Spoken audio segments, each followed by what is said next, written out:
2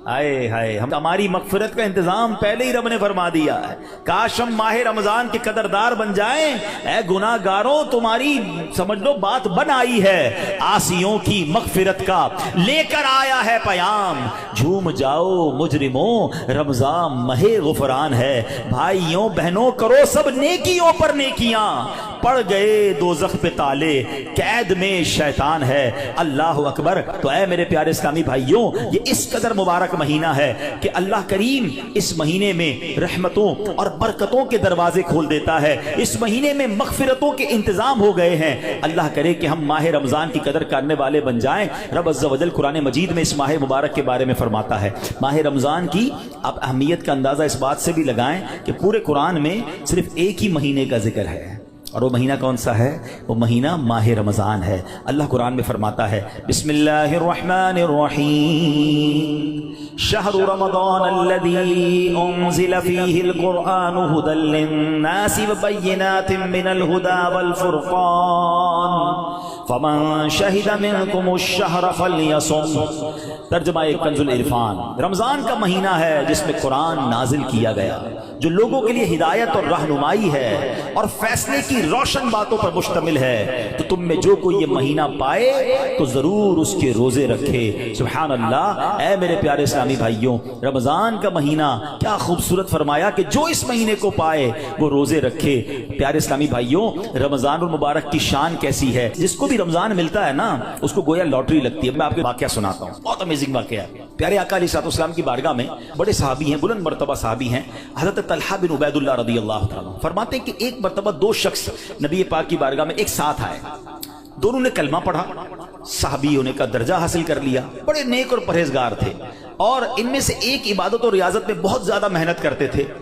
جو زیادہ عبادت گزار تھے، یہ ایک مرتبہ ایک غزوے میں شریک ہوئے اور شہید ہو گئے، جہاد میں گئے اور شہید ہو گئے، اور ایک سال بعد دوسرے جو صحابی تھے ان کا بھی انتقال ہو گیا۔ ٹھیک ہے، حضرت طلحہ فرماتے ہیں ان دونوں کے دنیا سے جانے کے بعد ایک رات میں نے خواب میں دیکھتا ہوں کہ میں جنت کے دروازے پر کھڑا ہوں، یہ دونوں صحابی رسول وہاں موجود ہیں۔ اتنے میں جنت کے اندر سے کوئی باہر آیا، وہ صحابی جن کا انتقال ایک سال بعد ہوا تھا انہیں لے کر جنت میں چلا گیا۔ تھوڑی دیر کے بعد دوبارہ وہ فرشتہ آیا اور جو صحابی ایک سال پہلے شہید ہوئے تھے ان کو بعد میں جنت میں لے کر گیا۔ اب بات سمجھ آ رہی ہے؟ جو شہید ہوئے، زیادہ عبادت کرتے تھے، وہ بعد میں جنت میں گئے، اور جو ایک سال بعد جن کا انتقال ہوا، جو اتنی عبادت نہیں کرتے تھے مگر وہ جنت میں پہلے چلے گئے۔ اچھا کمال دیکھو صحابہ کرام علیہ رضوان کا، کہ جو بھی خواب دیکھتے تھے، جو بھی ذہنوں میں سوال ہوتا تھا، ڈائریکٹلی نبی پاک علیہ السلام کی بارگاہ میں آ جاتے۔ ان کے پاس کیسی نعمت موجود تھی کہ اس کا مسئلے کا حل تو نبی پاک نے کرنا ہے۔ کہا حضور یہ کیا ماجرا ہے؟ شہید وہ ہوئے، عبادت بھی زیادہ کرتے تھے، جنت میں وہ بعد میں جا رہے ہیں، جن کا انتقال بعد میں ہوا حضور وہ پہلے جا رہے ہیں جنت میں۔ اللہ اکبر۔ تو نبی پاک علیہ السلام نے کیا خوبصورت جواب دیا، فرمایا یہ دوسرے صحابی ایک سال زیادہ زندہ نہیں رہے؟ کہا جی حضور یہ تو ایک سال زیادہ زندہ رہے۔ تو فرمایا کیا ایک سال زیادہ زندہ رہنے والے نے ایک سال پہلے شہید ہونے والے سے زیادہ روزے نہیں رکھے ایک سال؟ فرمایا ہاں روزے تو رکھے۔ تو نبی پاک نے پوچھا کیا اس ایک سال بعد والے نے سجدے زیادہ نہیں کیے؟ عرض کیا جی حضور سجدے بھی زیادہ کیے۔ تو نبی پاک نے فرمایا بس اسی وجہ سے ان دونوں کے درمیان زمین و آسمان کا فرق ہے۔ بات سمجھ آ رہی ہے؟ مومن اور نیک آدمی کی لمبی عمر، یہ اس کے لیے بہت بڑی سمجھ لو فائدہ ہے کہ وہ جتنا جیتا ہے اتنے سجدے زیادہ کرتا ہے، اتنے رمضان اسے ملتے ہیں۔ یاد رکھیے گا، بندہ نیک ہو اور عمر طویل ہو تو اس کے وارے نہیں آ رہے ہیں، لیکن اگر بندہ گناہ گار ہے، اس کی عمر بڑی ہو جائے تو وہ تو مارا گیا نا، اس کی تو روز نماز قضا ہو رہی ہے، اس کے رمضان کے روزے بھی قضا ہو رہے ہیں، وہ روز جھوٹ بول رہا ہے، وہ روز حرام کما رہا ہے، تو اس کا تو گناہوں کا میٹر جاری ہے نا۔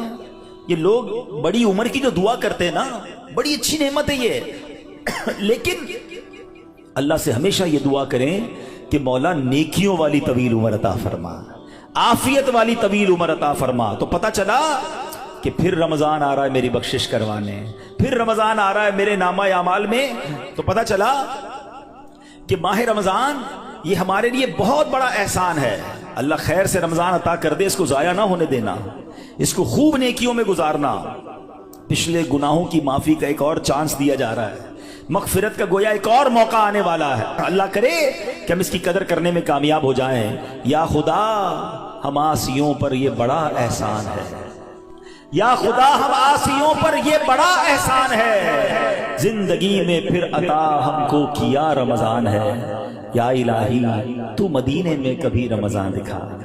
یا الہی تو مدینے میں کبھی رمضان دکھا. مدتوں سے دل میں یہ عطار کے ارمان ہے.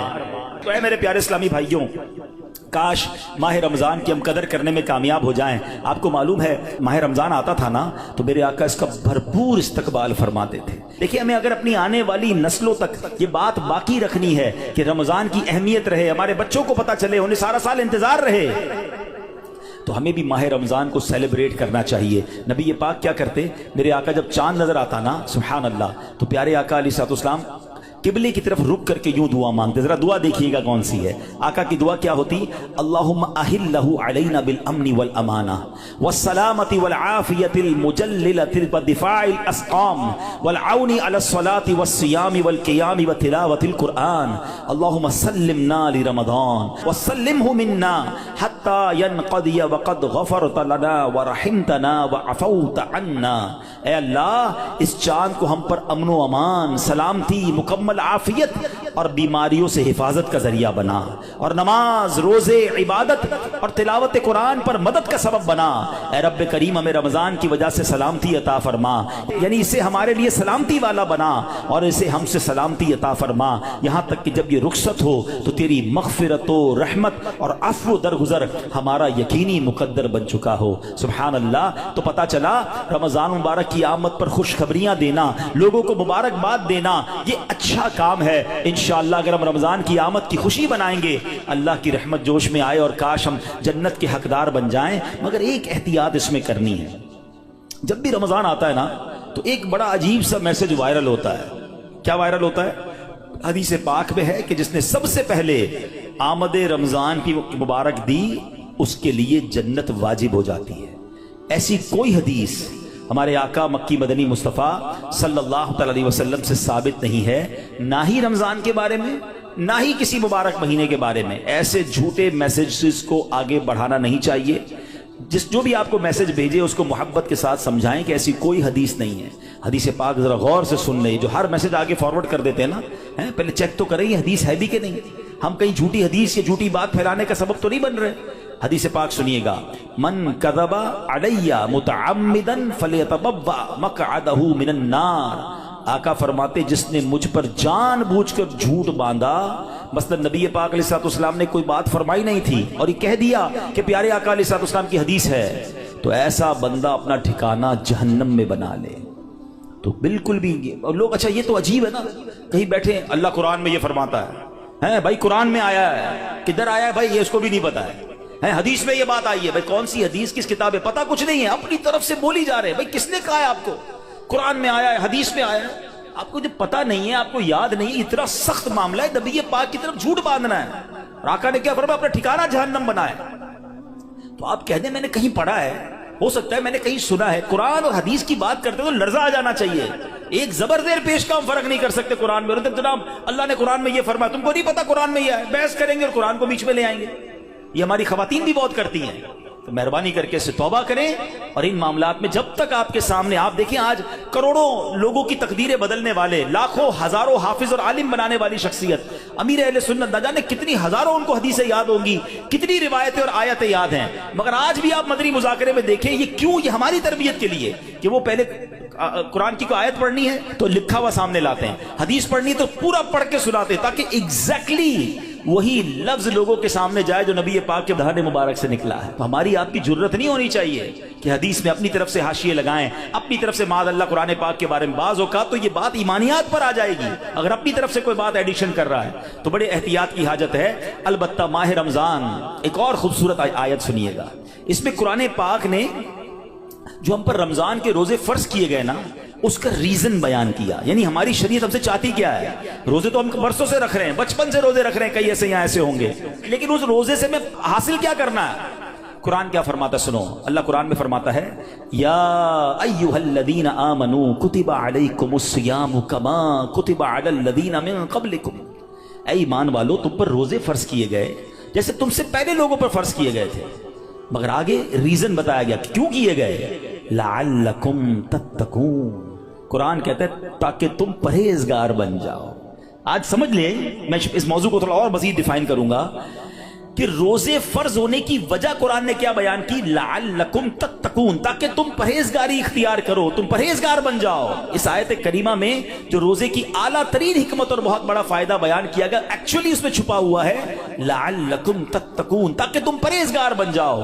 اے میرے پیارے اسلامی بھائیوں، پتا چلا کہ مبارک مہینہ ہے جس میں ہمیں تقوی حاصل کرنا ہے۔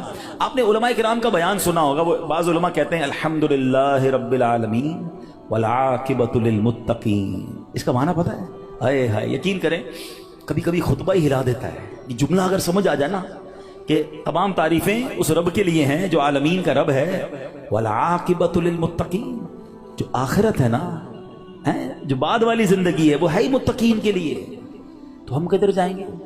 اگر ہم متقیوں میں نہیں ہیں تو پھر ہمارا کیا بنے گا؟ اب ذرا غور کیجئے، تقوی یہ بڑی کمال کی نعمت ہے، آسان نہیں ہے، مگر سبحان اللہ رمضان کا روزہ جو ہے وہ ہمیں متقی بنانے آیا ہے۔ قرآن کہتا بھی یہی ہے لعلکم تتقون، تاکہ تم پرہیزگار بن جاؤ، متقی بن جاؤ۔ سبحان اللہ، تقوی کتنی بڑی دولت ہے۔ حضرت ابو سعید خدری رضی اللہ تعالیٰ عنہ سے روایت ہے، رسول اکرم نور مجسم شفیع معظم صلی اللہ علیہ وسلم نے ایک صحابی کو نصیحت کرتے ہوئے فرمایا علیک بتقوی اللہ فإنہ جماع کل خیر، تم پر تقوی لازم ہے کہ بے شک تقوی تمام بھلائیوں کا مجموعہ ہے، تمام بھلائیوں کا کمبینیشن کیا ہے؟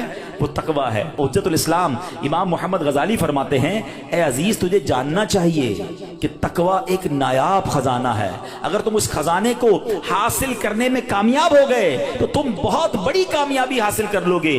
یوں سمجھو کہ دنیا اور آخرت کی تمام بھلائیاں تقوی میں جمع کر دی گئی ہیں۔ اور وہ تقوی کیسے ملے گا؟ وہ روزے سے ملتا ہے۔ اگر بندہ صحیح معنوں میں روزہ رکھ لے تو انشاءاللہ وہ تقوی اختیار کر لے گا۔ تو اے میرے پیارے اسلامی بھائیوں، اب ذرا غور کیجئے، ایکچولی رمضان کو نئی زندگی پانے کا مہینہ قرار دیا گیا۔ یہ بڑی کمال کی بات سنیے گا، شاید آپ کو حیرانی ہوگی کہ صوفیہ کرام کے مطابق انسان 2 مرتبہ پیدا ہوتا ہے۔ ہر انسان، صوفیہ کرام کہتے ہیں 2 مرتبہ پیدا ہوتا ہے۔ پہلی ولادت تو وہ مشہور ہے جب ہم دنیا میں آئے، کوئی 30 سال پہلے آیا، کوئی 40 سال، ڈیٹ آف برتھ ڈے بناتے نا، وہ تو پہلی ولادت ہے۔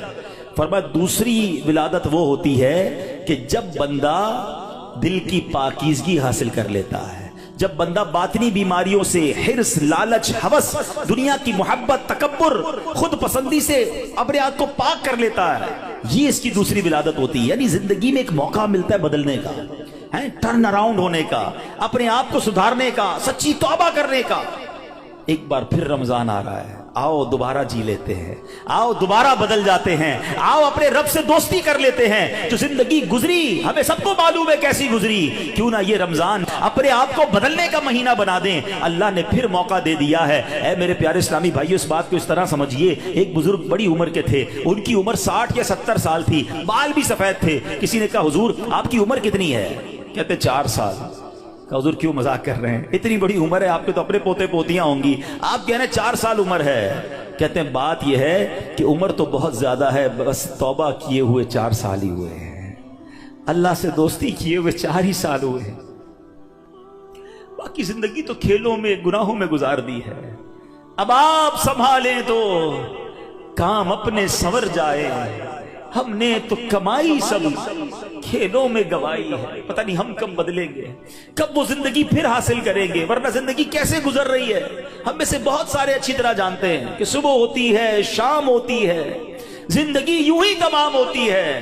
کبھی کبھی تو ڈر لگتا ہے یار کہ زندگی بڑھ رہی ہے، ہمارے گناہ بڑھ رہے ہیں، نیکیاں بڑھ رہی ہیں۔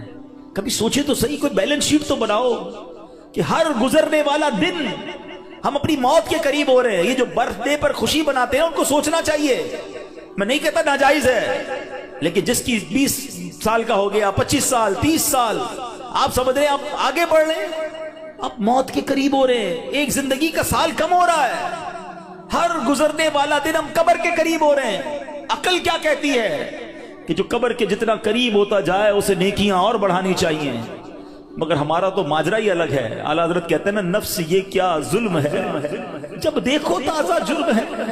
نفس یہ کیا ظلم ہے، جب دیکھو تازہ جرم ہے، نہ تمہاں کے سر پہ اتنا بوجھ بھاری، واہ واہ، روز جرم، روز گناہ، روز خطائیں، ہمارا بنے گا کیا؟ تو کتنی کمال کی باتیں بزرگ نے کہی کہ میری عمر